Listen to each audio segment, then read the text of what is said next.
3 चीज लोग हनुमान जी के लिए कहते हैं आपको, हनुमान चालीसा, बजरंग बाण और सुंदरकांड। क्या बात है। तीनों चीज लोग कहते हैं कि भाई इनको आप पढ़िए। कोई कहता है इसमें शक्ति है, कोई कहता है इसमें शक्ति है, इन तीनों में से पढ़ने का। और दूसरा, मंगलवार का दिन हनुमान जी से लोग जोड़ते हैं, हनुमान जी मतलब मंगलवार का दिन जाना चाहिए।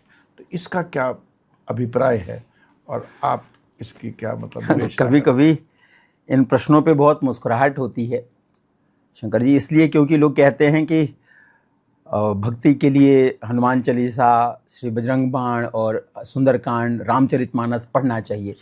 तो एक बात बताओ आप एक बात बताओ, जो रामचरितमानस नहीं पढ़ता या जो बजरंग बाण नहीं पढ़ता या जो हनुमान चालीसा नहीं पढ़ता या जो सुंदरकांड नहीं पढ़ता, भगवान उसकी सेवा में मदद नहीं करते?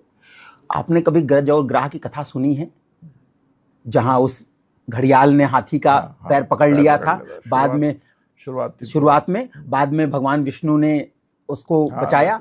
उस गज ने कौन सा हनुमान चालीसा पढ़ा था, कौन सा विष्णु सहस्त्र नाम पढ़ा था, किस विष्णु के भगवान के नाम के मंत्र की जाप की थी उसने?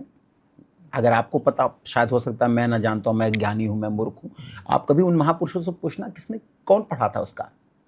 आपने कभी धन्ना सेठ का नाम सुना है? धन्ना सेठ जो भगवान श्री कृष्ण जिनके लिए स्वयं किसान बन के आए, सांवरिया सेठ बन के आए।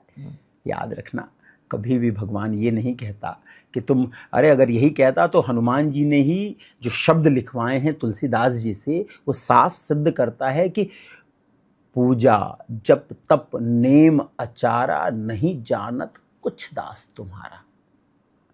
जो पूजा पाठ जप तप नाम नहीं जानता, उसको ही भगवान मिलते हैं, सहृदय को मिलते हैं भगवान।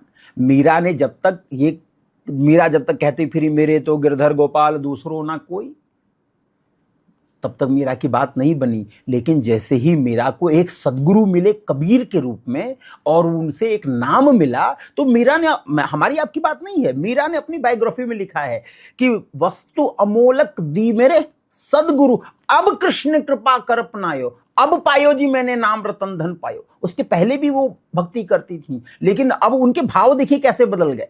उन्होंने कहा कि अब जो मुझे मिला वो तब नहीं मिला था। तो सबसे बड़ी बात है कि हम हनुमान चालीसा पढ़ें या हम सुंदरकांड पढ़ें या बजरंग बाण पढ़ें, कुछ भी अगर हमारे भाव में है, हमारी श्रद्धा में है, हमारे विश्वास में है, तो सब दिन मदद करेगा। लेकिन अगर हम सोचें कि मंगलवार को ही हनुमान जी हैं तो बाकी दिन हनुमान जी का नाम क्यों लें? तो ये आप एक बात बताओ, सिर्फ मंगलवार को हनुमान जी का मंदिर खुलता है, बाकी दिन तो बंद रहता होगा? फिर ज़्यादा भीड़ रहती है हनुमान जी के। याद रखो आप, ये जो ऑर्थोडॉक्स चीज़ें हैं ना, यही तो नहीं जा रही इस दुनिया से। सबरे दिन तो उन्हीं के हैं, सारे ही दिन उनके हैं। कौन सा ऐसा दिन है जो उनका नहीं है?